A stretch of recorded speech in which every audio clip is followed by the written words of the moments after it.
Jemaat yang dikasihi Tuhan, hari ini adalah Minggu Advent pertama dan kita memperingati kedatangan Tuhan Yesus 2000 tahun yang lalu. Dia yang lahir di kandang domba adalah raja di atas segala raja. Pemerintahannya kekal dan tidak berkesudahan. Kerajaannya penuh dengan damai sejahtera.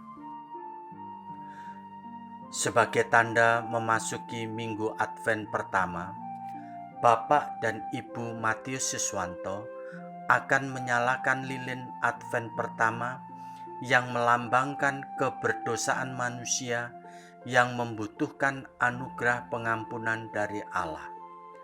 Hal ini sekaligus mengajak kita untuk menantikan kedatangan Tuhan Yesus yang kedua kalinya sebagai Raja, di mana kita akan menyaksikan keagungan dan kemuliaannya.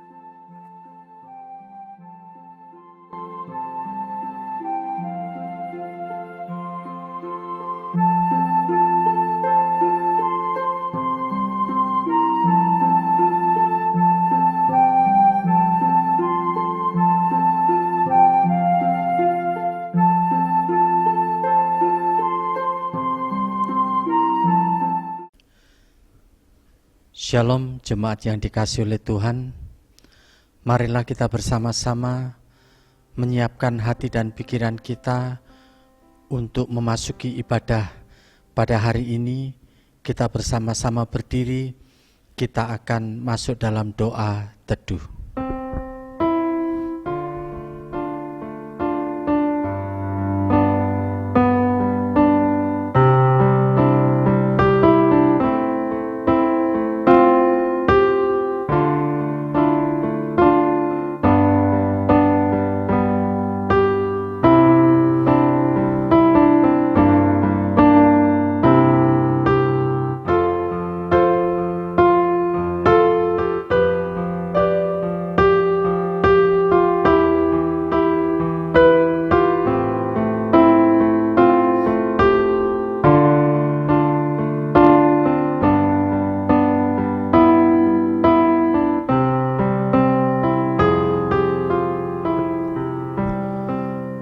Pertolongan kepada kita adalah di dalam nama Tuhan yang menciptakan langit dan bumi. Turunlah kiranya atas kita sekalian rahmat dan anugerah dari Allah Bapa, Allah Putra, dan Allah Roh Kudus. Amin. Terpujilah Allah di atas tahtanya yang kudus. Terpujilah Dia di dalam segala kebesarannya. Dia begitu mengasihi kita. Dia memelihara hidup kita dan Dia selalu merancangkan segala kebaikan untuk kita.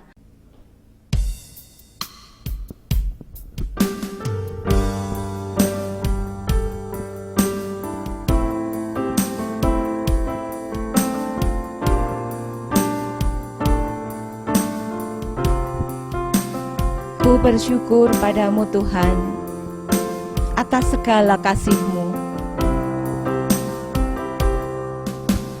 Ku bersyukur padamu Tuhan atas kasih-Mu dan bermazmur bagi nama-Mu yang kudus.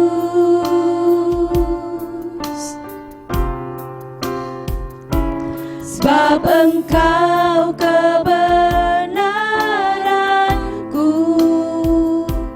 padamu ku percaya. Betapa mulianya Tuhanku, ku rindu menyatakan tinggikan dirimu mengatas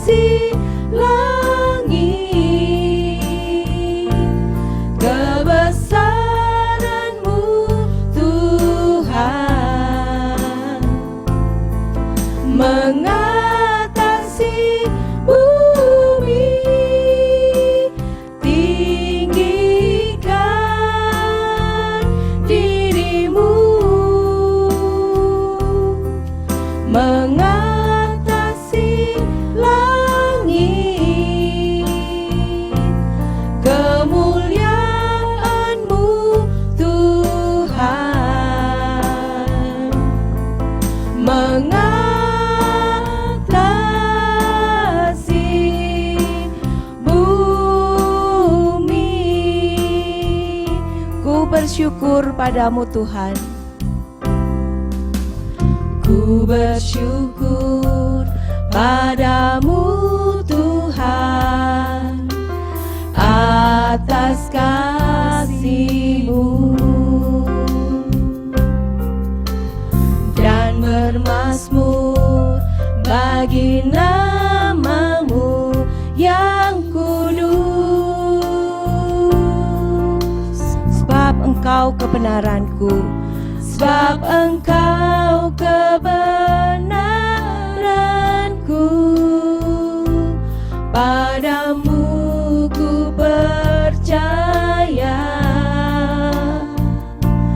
Betapa mulianya Tuhanku, ku rindu menyatakan. Tinggikan dirimu,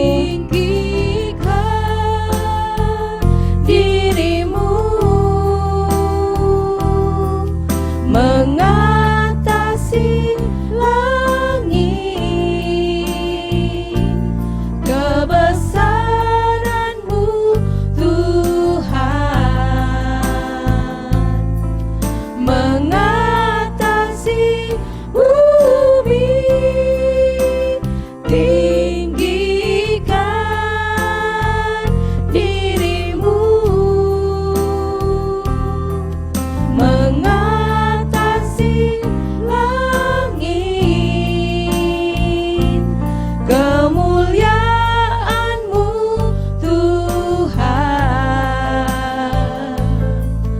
mengatasi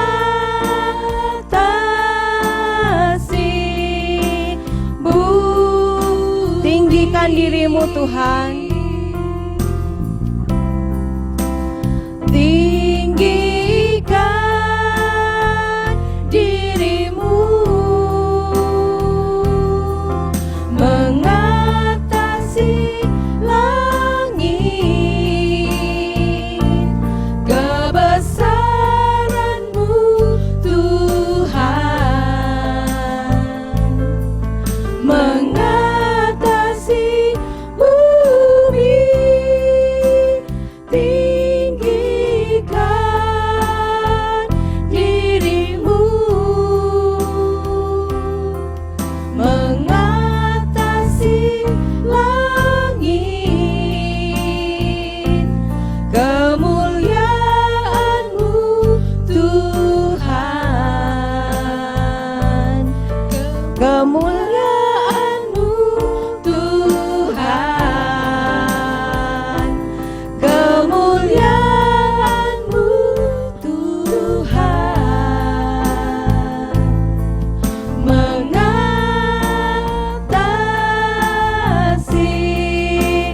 bumi.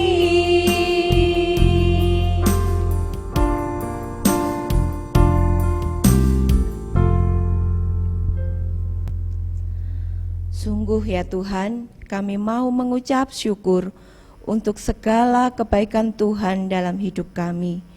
Kami mengucap syukur Tuhan ketika kami merenungkan kebaikan-kebaikan Tuhan, itu sungguh membuat kami semakin sadar bahwa kami tidak dapat hidup tanpa Engkau Tuhan.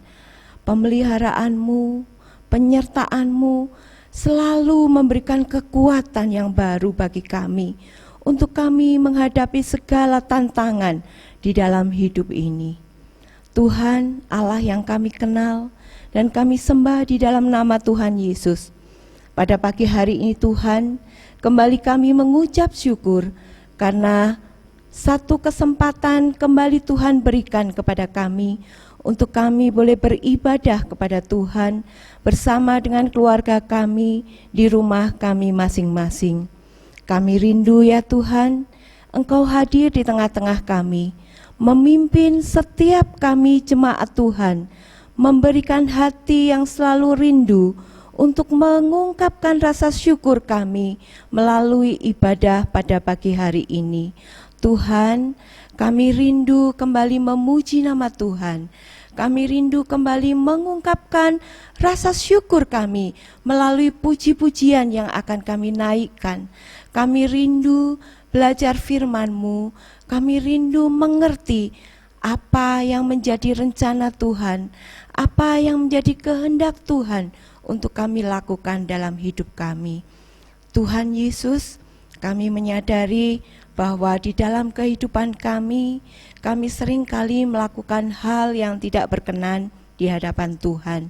Kami seringkali melupakan Tuhan di tengah segala kesibukan kami yang lain. Kami seringkali melupakan Tuhan di atas segala kesenangan dan kepentingan kami pribadi. Ampunilah kami Tuhan, kami membutuhkan Engkau. Ampunilah kami agar pada pagi hari ini kami sungguh dilayakkan untuk beribadah dan bersekutu dengan Tuhan. Hadirlah di tengah kami Tuhan, memimpin ibadah kami dari awal hingga akhirnya, agar ibadah ini boleh dimulai dan diakhiri seturut dengan kehendak Tuhan. Terpujilah nama-Mu ya Tuhan, hanya Engkau Allah yang kami tinggikan. Di dalam nama Tuhan Yesus Kristus, Allah kami yang hidup dan kekal, kami mengucap syukur. Amin. Berita anugerah kita pada pagi hari ini diambil dari Titus 3 ayat 4-7. Demikian firman Tuhan.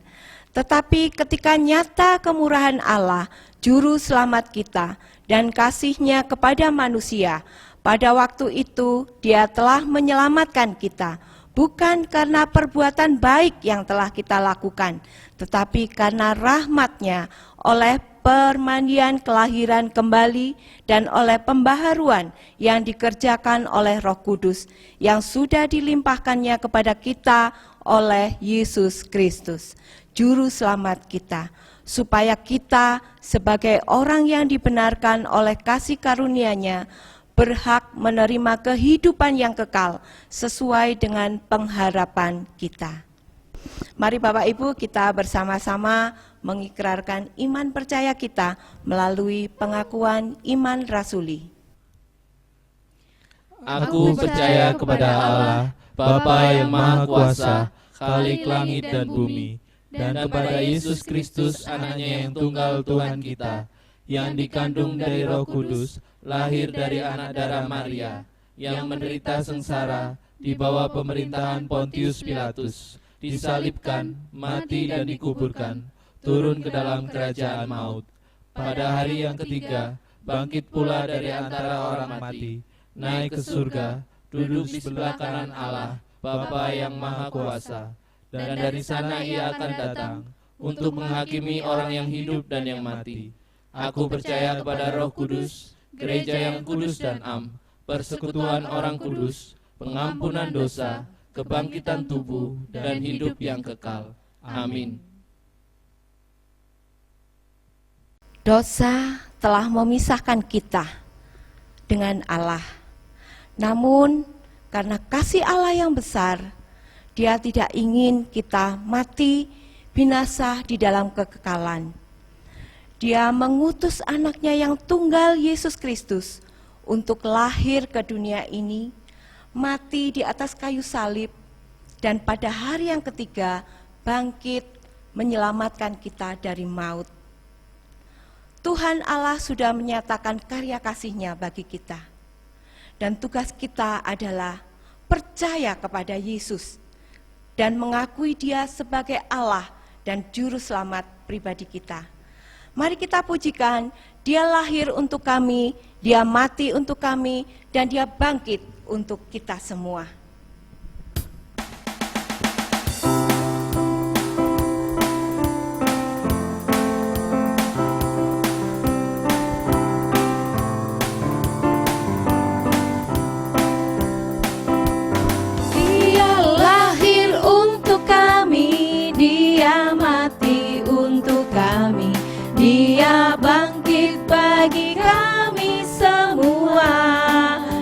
Itu Tuhan kami, Dia itu Tuhan kami, Dia itu Allah kami, Dia Raja di atas segala raja.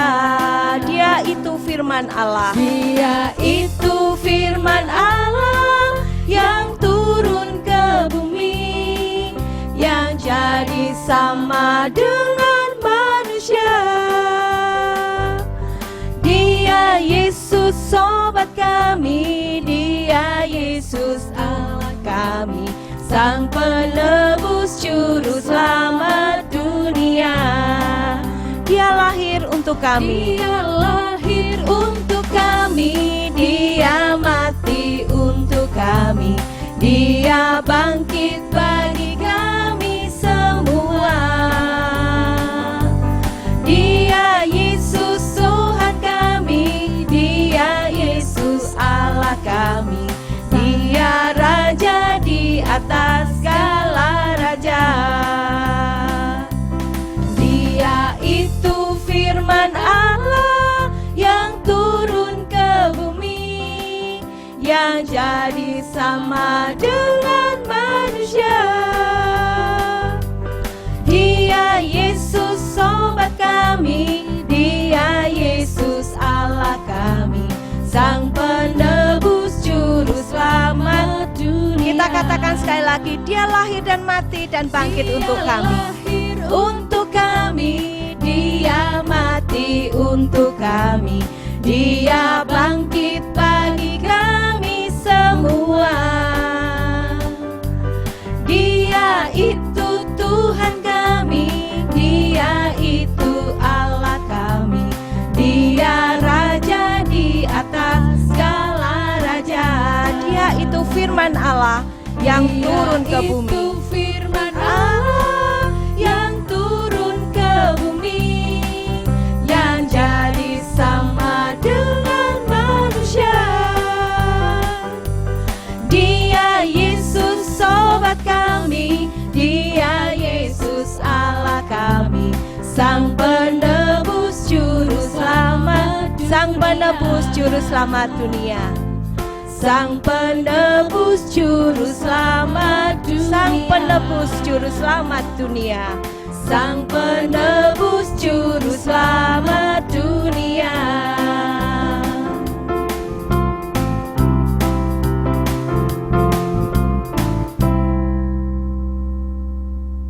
Bapak Ibu, firman Tuhan kita pada pagi hari ini akan disampaikan oleh Pendeta Gindo Manogi dengan mengambil tema lambang pemerintahan ada di atas baunya.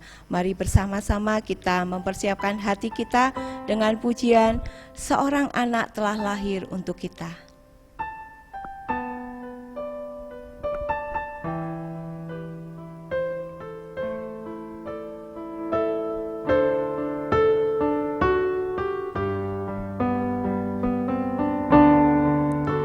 Seorang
sambutlah Dia. Dunia, sambutlah Dia, Yesus Tuhan. Sambutlah Dia, Yesus Tuhan, Juru Selamat dunia.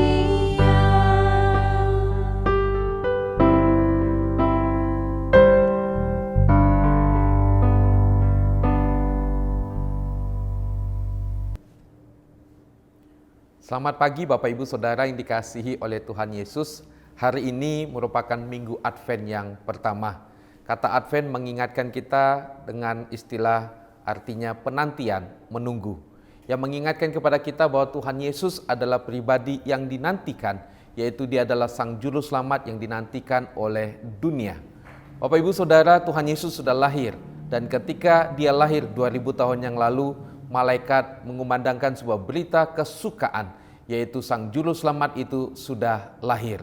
Bapak Ibu Saudara, kita pun masih menantikan kedatangan Tuhan Yesus yang kedua kalinya.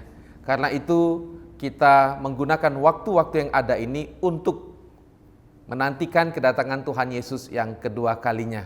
Karena itu Bapak Ibu Saudara, sambil kita merayakan Natal, kita menantikan kedatangan Tuhan kita Yesus Kristus yang kedua kalinya.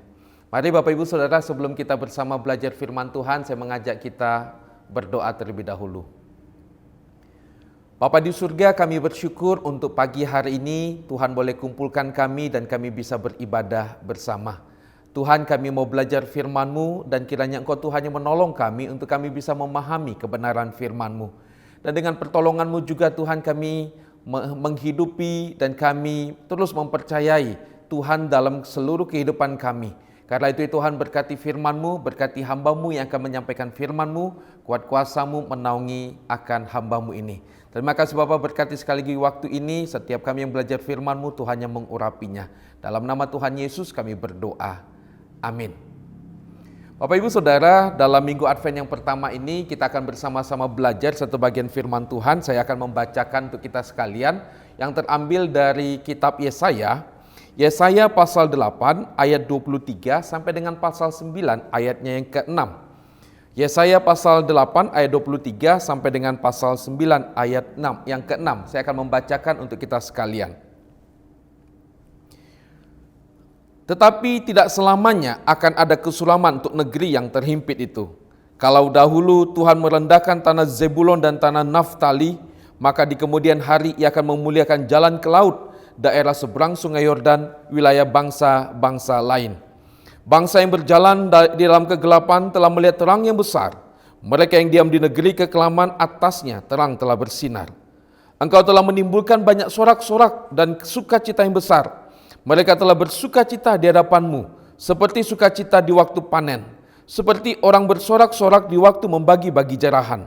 Sebab kuk yang menekannya dan gandar yang di atas bahunya, serta tongkat si penindas telah Kau patahkan seperti pada hari kekalahan Midian. Sebab setiap sepatu tentara yang berderap-derap dan setiap jubah yang berlumuran darah akan menjadi umpan api. Sebab seorang anak telah lahir untuk kita, seorang putra telah diberikan untuk kita. Lambang pemerintahan ada di atas bahunya, dan namanya disebutkan orang, Penasehat Ajaib, Allah yang perkasa, Bapa yang kekal, Raja damai. Besar kekuasaannya dan damai sejahtera tidak akan berkesudahan di atas tahta Daud dan di dalam kerajaannya, karena Ia mendasarkan dan mengokohkannya dengan keadilan dan kebenaran dari sekarang sampai selama-lamanya. Kecemburuan Tuhan semesta alam akan melakukan hal ini. Amin. Demikian firman Tuhan. Bapak Ibu Saudara, biasanya ketika Natal kita menyambutnya dengan perasaan sukacita. Karena itu setiap kali kita merayakan Natal ada perasaan senang, ada perasaan gembira, ada perasaan sukacita di dalam diri kita. Tapi Bapak Ibu Saudara, di masa pandemik ini ketika kita mengalami situasi yang sangat sulit sekarang ini, saya mau bertanya kepada kita semua, apakah kita masih tetap bisa bersukacita ketika kita merayakan Natal? Atau Bapak Ibu Saudara, kita kehilangan sukacita itu? Nah, kalau kita kehilangan sukacita itu, saya mau mengajak kita mengintrospeksi diri. Mengapa sukacita itu bisa hilang di dalam diri kita, Bapak Ibu Saudara?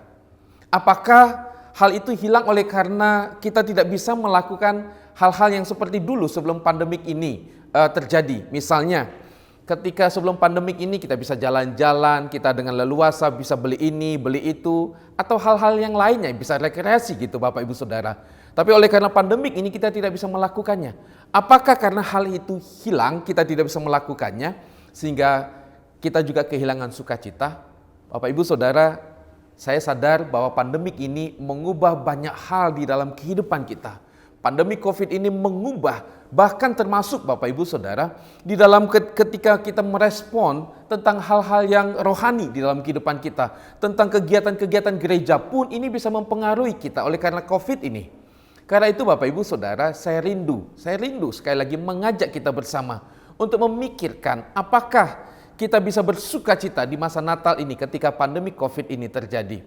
Apakah yang membuat kita bisa terus bersukacita? Saya rindu Bapak Ibu Saudara, Natal di masa pandemik ini membawa kita mengalami perjumpaan dengan Tuhan. Saya rindu kita boleh mengalami sukacita seperti para orang Majus yang datang dari tempat yang jauh dengan menghadapi begitu banyak resiko, tantangan dalam hidup mereka untuk berjumpa dengan Yesus, bayi yang baru lahir itu. Dan mereka mengalami sukacita. Bapak Ibu Saudara, saya rindu, walaupun masa ini adalah masa yang sangat sukar untuk kita merayakan Natal, tapi saya rindu kita boleh mengalami perjumpaan dengan Tuhan, dan itulah yang akan membuat kita bersukacita di Natal kali ini. Nah Bapak Ibu Saudara, dalam perikop yang kita baca, ada janji sukacita. Ada janji sorak-sorai yang Allah berikan kepada bangsa Israel. Dalam ayat 2 dikatakan di sini, engkau telah menimbulkan banyak sorak-sorak dan sukacita yang besar. Mereka telah bersukacita di hadapanmu, seperti sukacita di waktu panen, seperti orang bersorak-sorak di waktu membagi-bagi jarahan. Dari ayat ini Bapak Ibu Saudara, kita melihat ada sukacita yang besar, ada kegembiraan, ada sorak-sorai yang terjadi di tengah-tengah bangsa Israel. Allah melakukan itu, Allah memberikan sukacita itu. Nah, mengapa Bapak Ibu Saudara ada sukacita yang besar? Nah, kita perlu lihat Bapak Ibu Saudara latar belakangnya. Nah, kalau kita melihat Bapak Ibu ayat pasal 8 ayat 23 dengan pasal 9 ayat 1, jadi 2 ayat di atasnya. Dikatakan di situ ayat 23 ada kesuraman. Tetapi tidak selamanya akan ada kesuraman di negeri yang terhimpit itu. Ada kesuraman di negeri yang terhimpit. Negeri yang terhimpit siapa? Negeri yang mana? Kerajaan bangsa Israel, Bapak Ibu Saudara. Lalu pasal 9 ayat 1 dikatakan bangsa yang berjalan di dalam kegelapan. Jadi bangsa Israel berada dalam masa kesuraman, juga berada dalam masa kegelapan, suram gelap. Nah Bapak Ibu Saudara, dua kata ini mau menggambarkan kondisi yang memprihatinkan yang terjadi di tengah-tengah bangsa Israel. Apa yang dialami oleh bangsa Israel Bapak Ibu Saudara? Nah, kegelapan dan kesuraman ini berkaitan dengan peristiwa-peristiwa yang terjadi di tengah-tengah bangsa Israel di waktu-waktu sebelumnya. Kalau kita membaca kitab Raja-Raja, maka kita bisa melihat di situ Bapak Ibu Saudara bagaimana bangsa Israel itu hidup. Mereka hidup jauh dari kehendak Tuhan. Mereka tidak melakukan kehendak Tuhan. Mereka hidup di dalam dosa, bahkan mereka menyembah ilah-ilah lain. Nah Bapak Ibu Saudara, Allah mengutus nabi-nabinya. Allah mengutus hamba-hambanya untuk mengingatkan bangsa Israel. Tetapi apa yang terjadi? Mereka tidak menggubris, bahkan mereka mengancam hamba-hambanya, para nabi ini. Jadi mereka, bangsa Israel waktu itu Bapak Ibu Saudara, mereka meninggalkan Tuhan, dan karena mereka meninggalkan Tuhan maka mereka memiliki kehidupan yang bobrok. Lalu ketika Allah mengutus nabi-nabinya, ketika Allah mengutus hamba-hambanya, mereka tidak menggubris. Karena itu Bapak Ibu Saudara, Allah menghukum bangsa Israel. Nah ketika Allah menghukum bangsa Israel ini, caranya adalah dengan Allah membangkitkan satu kerajaan yang besar, yaitu kerajaan Babel. Kerajaan dengan kekuatan tentaranya yang sangat hebat. Dan Israel tidak mampu untuk menghadapi kekuatan bangsa Babel ini, Bapak Ibu Saudara.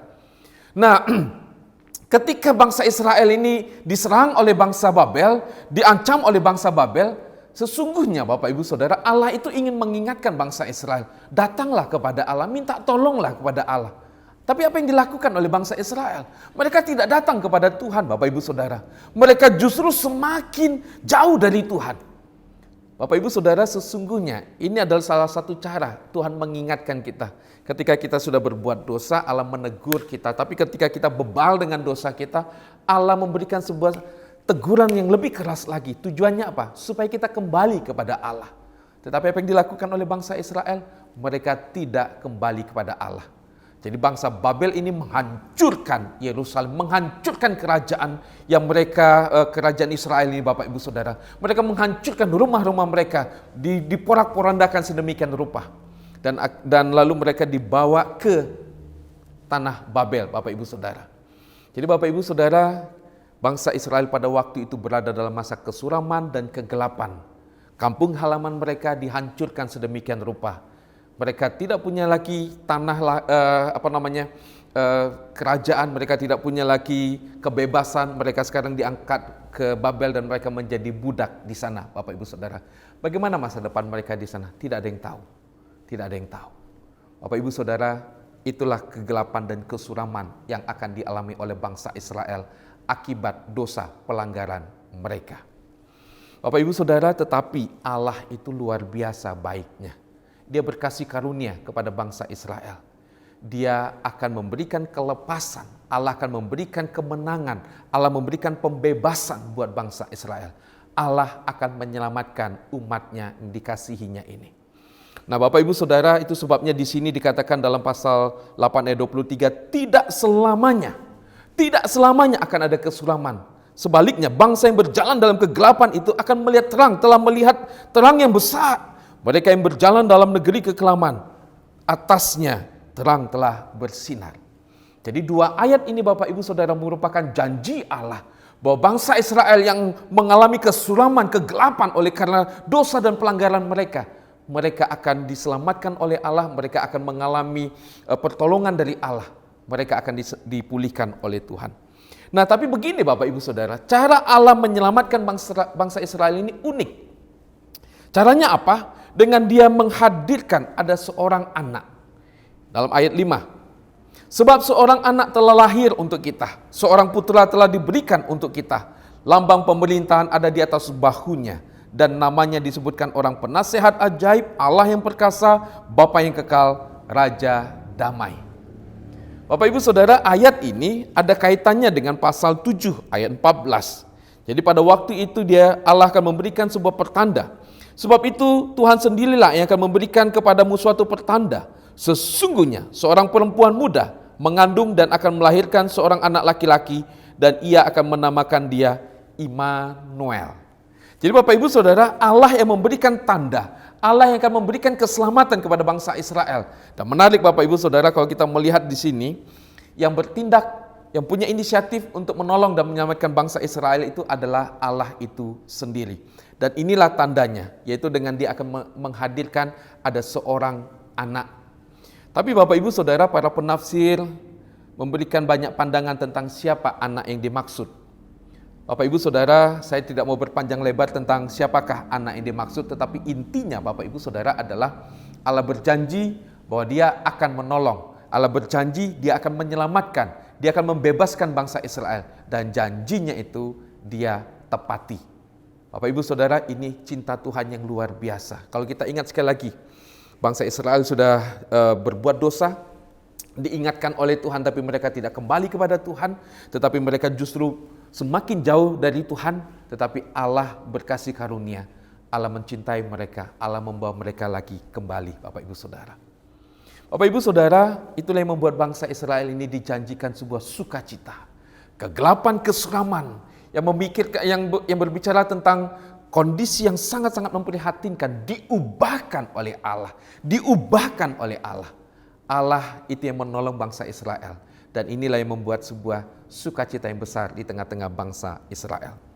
Tapi Bapak Ibu Saudara, dalam ayat ini, khususnya berkaitan tentang anak yang akan lahir ini, kalau kita melihat secara khusus ayat-ayat ini, kata-kata yang digunakan di sini, kita bisa sadar Bapak Ibu Saudara, kita bisa diajak untuk melihat bahwa ini bukan manusia biasa. Jadi Bapak Ibu Saudara, ayat ini bukan hanya untuk konteks bangsa Yahudi pada waktu itu. Tetapi ayat-ayat ini juga berbicara tentang penyelamatan di masa yang akan datang. Dan kita tahu Bapak Ibu Saudara, penyelamatan yang dimaksud ini itu dilakukan oleh Tuhan kita, Yesus Kristus. Ketika Tuhan Yesus lahir, berita dari malaikat Bapak Ibu Saudara, bahwa hari ini telah lahir bagimu Juru Selamat, yaitu Kristus Tuhan di kota Daud. Bapak Ibu Saudara, jadi ayat ini di satu sisi menjadi sebuah penghiburan buat bangsa Yahudi pada waktu itu. Tetapi ayat ini juga menjadi penghiburan buat manusia, buat dunia. Sebab apa? Akan lahir, akan datang, yaitu Yesus Kristus Sang Juru Selamat, yang menjadi kesukaannya, menjadi jalan kelepasan, menjadi Juru Selamat buat seluruh dunia. Itu berita yang disampaikan oleh malaikat Bapak Ibu Saudara. Nah, di sini Bapak Ibu Saudara, saya ingin mengajak kita melihat mengapa ini bisa dikaitkan juga dengan Tuhan Yesus. Karena begini Bapak Ibu Saudara, kegelapan dan kesuraman itu adalah kondisi yang terjadi di dalam dunia ini. Suram, gelap. Kesuraman dan kegelapan bicara tentang kondisi manusia yang memprihatinkan. Apa yang membuat kondisi manusia dalam kondisi suram dan gelap? Itu dosa. Dosa, upah dosa adalah maut. Bapak Ibu Saudara bisa bayangkan bahwa bicara tentang maut, bicara tentang dosa, itu bicara tentang neraka, itu bicara tentang murka Tuhan. Ketika kita bicara tentang murka Tuhan, maka itu berbicara tentang satu situasi yang sangat memprihatinkan. Siapakah yang dapat menolong kita? Siapakah yang bisa luput dari murka Allah? Tidak ada yang bisa menolong kita Bapak Ibu Saudara, selain Allah itu sendiri. Karena itu Bapak Ibu Saudara, ayat ini sekali lagi saya mau ingatkan kepada kita, bukan hanya untuk bangsa Yahudi pada waktu itu, tetapi ini juga adalah untuk seluruh dunia. Nah Bapak Ibu Saudara, sekali lagi saya katakan bahwa anak yang dimaksud di sini bukan manusia biasa.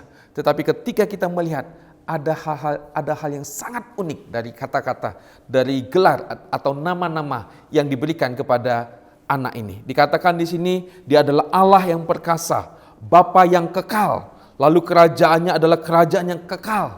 Bapak Ibu Saudara, ini kalau dikaitkan dengan manusia biasa nggak mungkin. Jadi ini berkaitan dengan satu pribadi, yaitu Kristus Yesus Tuhan kita. Dia yang adalah Allah yang turun ke dalam dunia. Dia Allah tetapi dia menjelma menjadi manusia. Nah Bapak Ibu Saudara, pada pagi hari ini saya hanya akan membahas satu saja tentang gelar atau karakter yang melekat pada diri sang anak. Dikatakan di sini, lambang pemerintahan ada di atas bahunya. Lambang pemerintahan ada di atas bahunya. Nah Bapak Ibu Saudara, istilah ini mengingatkan kita tentang bahwa sang anak, dia memiliki wewenang, dia memiliki otoritas untuk mengatur. Dia dikatakan di sini seperti dia ini adalah seorang raja. Jadi dikatakan juga dalam ayat 6, besar kekuasaannya dan damai sejahtera tidak akan berkesudahan di atas tahta Daud dan di dalam kerajaannya. Karena ia mendasarkan dan mengokohkannya dengan keadilan dan kebenaran dari sekarang sampai selama-lamanya. Bapak Ibu Saudara, anak ini dikatakan di sini dia memiliki otoritas, dia memiliki wewenang, dia memiliki kuasa untuk mengatur. Nah Bapak Ibu Saudara, lalu dalam ayat yang ke-6 itu di situ dikatakan bahwa ini berkaitan dengan tahta Daud.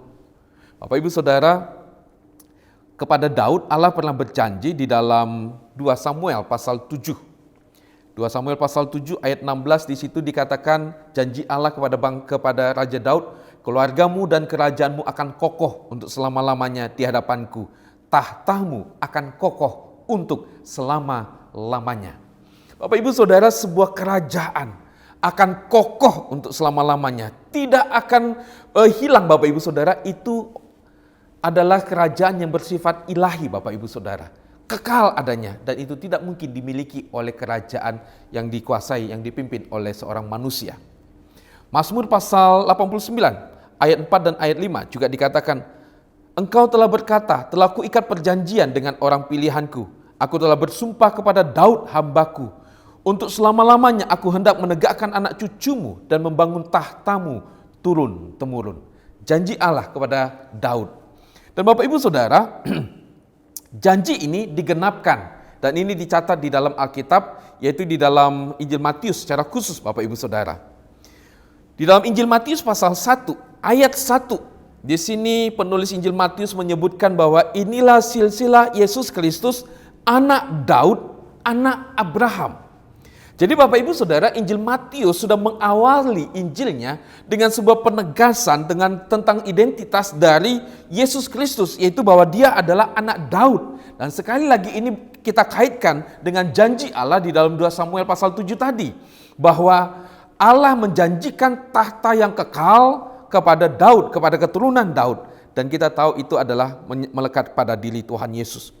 Matius pasal 2.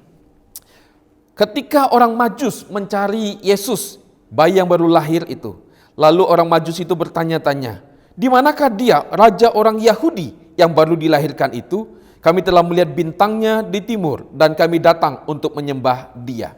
Nah, orang Majus ini Bapak Ibu Saudara datang ke Yerusalem untuk mencari Tuhan Yesus, untuk mencari raja yang baru lahir.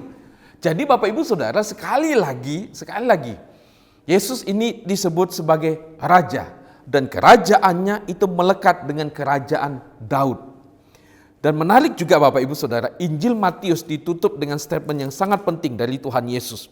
Matius pasal 28 ayat 18, Yesus mendekati mereka dan berkata, "Kepadaku telah diberikan segala kuasa di surga dan di bumi." Kepada Tuhan Yesus diberikan kuasa di surga dan di bumi. Bapak Ibu Saudara, kalau kita melihat dia berkuasa di surga dan di bumi, itu berarti dia adalah Allah. Itu berarti mau menegaskan kepada kita semua tentang siapa Yesus. Dia yang berkuasa di atas segala sesuatunya. Bapak Ibu Saudara, Yesus itulah raja yang pemerintahan itu ada di bahunya dan dia mengatur segala sesuatunya, Bapak Ibu Saudara. Dan juga yang menarik buat kita Bapak Ibu Saudara, di dalam Matius pasal 1, dalam Matius pasal 1 tadi di dalam ayatnya yang ke-25, di situ penulis Injil Matius mengutip di dalam Yesaya tadi bahwa anak yang lahir itu akan dinamakan Immanuel. Lalu di dalam penutup Injil Matius pasal 28 ayat 20 dikatakan bahwa aku menyertai kamu senantiasa sampai kepada akhir zaman. Bayi yang lahir itu diberi nama Immanuel, Allah yang menyertai. Tuhan Yesus berkata, aku menyertai kamu. Jadi Bapak Ibu Saudara, ketika saya memikirkan ayat ini indahnya luar biasa. Yesus yang adalah Raja, Dia yang akan menyertai kita Bapak Ibu Saudara. Yesus yang adalah Raja, Dia akan menolong kita, Dia yang akan hadir menemani kita Bapak Ibu Saudara. Ketika kita melihat bagaimana pelayanan Tuhan Yesus yang dicatat khususnya saja di dalam Injil Matius, kita melihat bagaimana Tuhan Yesus itu bekerja luar biasa, berkarya menemani umatnya, hadir di dalam semua pergumulan-pergumulan umatnya. Bapak Ibu Saudara, ini menjadi penghiburan buat kita. Hari ini kita merayakan Minggu Advent yang pertama dan sebentar lagi kita akan merayakan Natal yang mengingatkan kepada kita bahwa Sang Raja, Sang Penyelamat itu, Sang Pembebas itu sudah datang. Dan Dia adalah Raja. Ketika kita menghadapi pergumulan, ketika kita menghadapi masalah dalam dunia ini Bapak Ibu Saudara, ingatlah kita punya Raja. Raja yang akan mengatur segala sesuatunya. Raja yang akan menolong dan menopang kita semua. Segala sesuatu yang ada dalam dunia ini terjadi dalam izinnya. Ketika kita menghadapi masa pandemik ini Bapak Ibu Saudara, kita bergumul sedemikian rupa. Tetapi saya mau mengajak kita mengingat. Saya mau mengajak kita mengingat satu poin penting ini. Bahwa Yesus yang kita rayakan kelahirannya, Dia adalah Raja. Apa yang terjadi di dunia hari ini, apa yang terjadi dalam hidup kita hari ini, semuanya di dalam kontrolnya Dia, dalam kontrolnya Tuhan.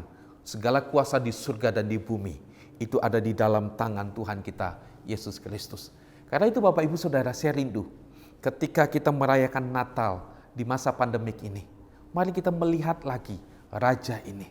Raja yang menemani kita, Raja yang tidak pernah meninggalkan kita. Dia akan mengubah kesuraman, Dia akan mengubah kegelapan dalam hidup kita. Dan Dia akan membawa kita ke dalam terangnya yang ajaib. Di dalam terang itu ada kelegaan, di dalam terang itu ada kedamaian, di dalam terang itu ada sukacita, di dalam terang itu ada kemenangan. Karena itu Bapak Ibu Saudara, saya rindu di Natal ketika kita merayakan Natal dalam situasi seperti ini, mari kita memandang lagi kepada Raja kita yang kita rayakan beberapa waktu lagi. Tapi juga Bapak Ibu Saudara, saya rindu untuk saya mengajak kita bersama, bukan cuma kita mengharapkan Dia adalah Raja yang akan mengubah segala sesuatu. Dia bukan hanya Raja yang akan menolong kita, di mana kita bergumul, kita minta tolong, lalu Allah akan mengubahkan situasi yang kita hadapi. Bukan. Tapi saya rindu juga Bapak Ibu Saudara, Yesus itu adalah Raja yang juga bertahta di dalam hati kita. Bapak Ibu Saudara, esensi dari dosa itu adalah kita tidak mau diatur oleh Tuhan. Esensi dari dosa, sekali lagi Bapak Ibu Saudara, adalah saya mau mengatur diri saya sendiri.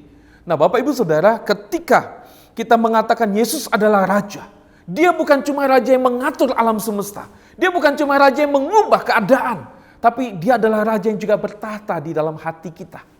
Nah Bapak Ibu Saudara, saya rindu ketika kita menjadikan Dia Raja dalam hidup ini, di dalam hati kita.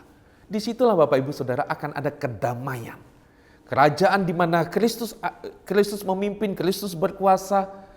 Kerajaan itu penuh dengan damai sejahtera. Bapak Ibu Saudara, kalau kita menjalani hidup, kita mengatur hidup kita sendiri dengan tujuan kita sendiri, dengan maunya kita sendiri, Bapak Ibu Saudara, kita akan kehilangan kedamaian. Tapi ketika hati kita diatur, diarahkan oleh Sang Raja, maka kedamaian yang akan melingkupi diri kita. Bapak Ibu Saudara, mari kita siapkan hati kita di masa Advent ini, untuk kita mengingat lagi siapa Kristus di dalam hidup kita. Dia Raja yang menyertai kita sampai selama-lamanya. Dia bukan hanya mengubah dunia yang ada di sekitar kita. Dia bukan hanya menolong kita, tapi Dia juga adalah Raja yang bertahta di dalam hati kita. Dia ingin menjadi Raja dalam hidup kita sampai selama-lamanya. Dan Dia ingin mengubahkan hidup kita seperti yang Dia mau. Karena itu Bapak Ibu Saudara, sukacita kita yang terbesar bukanlah ketika kita bisa merayakan Natal hanya dengan aksesoris yang di luar ini saja. Tetapi sukacita kita yang besar adalah ketika Kristus menjadi Raja di dalam hati kita. Tuhan Yesus memberkati. Mari kita berdoa. Tuhan Yesus, terima kasih untuk sapaan firman-Mu yang mengingatkan kami bahwa Engkau adalah Raja yang berkuasa atas segala sesuatu, bahwa Engkau adalah Raja yang bertahta juga dalam hati kami. Tuhan, kami memohon, pimpin dan tuntunlah kami semua ya Tuhan, supaya kami sungguh-sungguh menundukkan diri kami kepadamu ya Tuhan. Terima kasih ya Tuhan Yesus untuk kedatangan-Mu ke dalam dunia. Engkau yang sudah mengubahkan kegelapan dan kesulaman dalam hidup kami menjadi sukacita. Dan kami melihat bagaimana Engkau Tuhan yang akan terus memimpin perjalanan hidup kami. Karena itu lagi sekali Tuhan, kami menyerahkan diri kami ke dalam tangan-Mu. Pimpin dan tuntun kami semua ya Tuhan. Bapa di surga, mau berdoa untuk seluruh umat-Mu. Kau tahu Tuhan apa yang menjadi pergumulan kami. Bapa, kiranya Engkau yang boleh melawat, menjamah kami semua, dan Engkau hadir Tuhan di tengah-tengah pergumulan yang kami hadapi. Kiranya Tuhan Engkau yang akan menopang dan meneguhkan kami semua. Terima kasih Bapa untuk firman-Mu. Terima kasih ya Tuhan. Dalam nama Tuhan Yesus kami berdoa. Amin. Mari kita bersama-sama masuk dalam doa syafaat. Bapa yang di dalam kerajaan surga, kembali kami bersyukur kepadamu. Tuhan izinkan kami untuk beribadah pada hari ini. Dan sekarang ya Tuhan, kami mohon pertolongan Tuhan bagi gereja kami di dalam mempersiapkan diri untuk memasuki persiapan-persiapan Natal. Tuhan, kiranya Engkau yang akan menolong kami supaya segala persiapan-persiapan di dalam menyambut perayaan Natal ini, biarlah semuanya dapat berjalan dengan baik dan lancar. Kami berdoa untuk para panitia dan semua yang terlibat dalam pelayanan Natal ini. Tuhan berkati segala persiapan-persiapan mereka semua. Berkatilah keamanan di negara kami supaya ketika perayaan Natal ini dilaksanakan, semuanya bisa berjalan dengan baik dan lancar. Kami berdoa sekali lagi ya Tuhan untuk bangsa kami di dalam menghadapi virus corona yang masih belum ada tanda-tanda membaik ini. Kiranya Tuhan sendiri yang akan menolong agar bangsa kami ini dapat segera menyelesaikan dan mengatasi wabah ini dengan baik. Tuhan sendiri yang akan menolong semua pihak-pihak yang terlibat dalam pelayanan ini. Berikanlah hikmat, kepandaian kepada mereka untuk mereka mengambil keputusan-keputusan yang tepat. Terima kasih ya Tuhan, tolonglah bangsa kami ini. Inilah seru dan doa kami ya Tuhan, yang kami panjatkan hanya di dalam nama Tuhan Yesus Kristus. Kami berdoa, kami mengucap syukur. Amin. Shalom jemaat yang dikasihi Tuhan. Tiba saatnya kita akan memberikan persembahan. Mari kita memberi bagi Tuhan sebab Tuhan telah terlebih dahulu memberkati kita. Persembahan dapat diberikan melalui nomor rekening yang ada di layar Bapak Ibu Saudara. Mari memberi dengan sukacita. Tuhan Yesus memberkati. Marilah kita bersama-sama berdiri. Kita akan mengakhiri ibadah kita pada hari ini. Kita menaikkan pujian doksologi.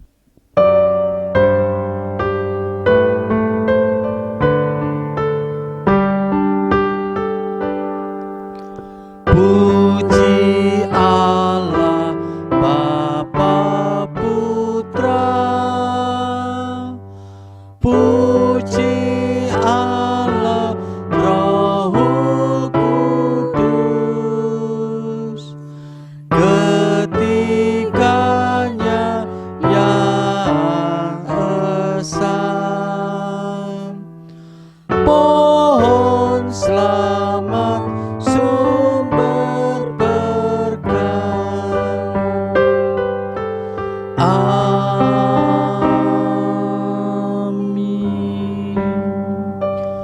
Jemaat yang dikasihi oleh Tuhan, marilah kita pulang ke rumah kita dengan memohon berkat yang dari Tuhan. Kiranya Tuhan memberkati kita dan melindungi kita. Tuhan menyinari kita dengan wajah-Nya dan memberi kita kasih karunia. Tuhan menghadapkan wajah-Nya kepada kita dan memberi kita damai sejahtera dari sekarang sampai Tuhan datang kembali. Amin. Amin.